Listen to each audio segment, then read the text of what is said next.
আসসালামু আলাইকুম। Marine drive road দিয়ে সাইক্লিং করে যাচ্ছিলাম, হঠাৎ একটা ভালো স্পট দেখছি, দেখার পরে নামলাম।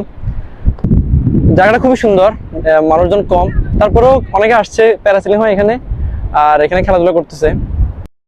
যে জন্য ভিডিওটা করতেছি, তো আমার একটা পানির বোতল ছিল, পানি খাওয়ার পর বোতলটা মানে কি করবো চিন্তা করতেছিলাম। আমার ভাইকে বলতেছি যে ভাই উনি ফেলে দিচ্ছে। আমি বলছি ভাই ফেলে দিলেন, এটা তো সমুদ্রে মিশে যাবে, সমুদ্র নোংরা হবে, পলিউটেড হবে।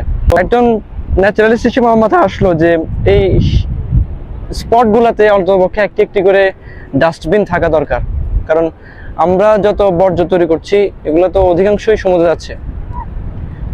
এই সমুদ্র যদি আমরা এভাবে দূষণ করতে থাকি, সমুদ্রের উপর আমাদের জীবিকা জীবন অনেকাংশে নির্ভরশীল, এবং এই মেরিন পলিউশন এর জন্য আমাদের জীববৈচিত্র্য নষ্ট হচ্ছে, অনেক সামুদ্রিক মাছ হারিয়ে যাচ্ছে।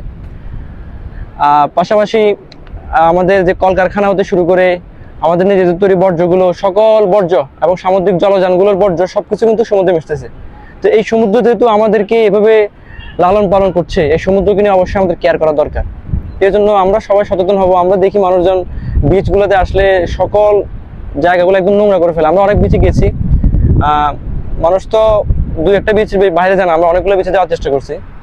স্টিক, পলিথিন, তারপর হচ্ছে যে বোতল, এই যে ময়লাগুলো, এই ময়লাগুলো আমাদের সমুদ্রকে দূষণ করছে।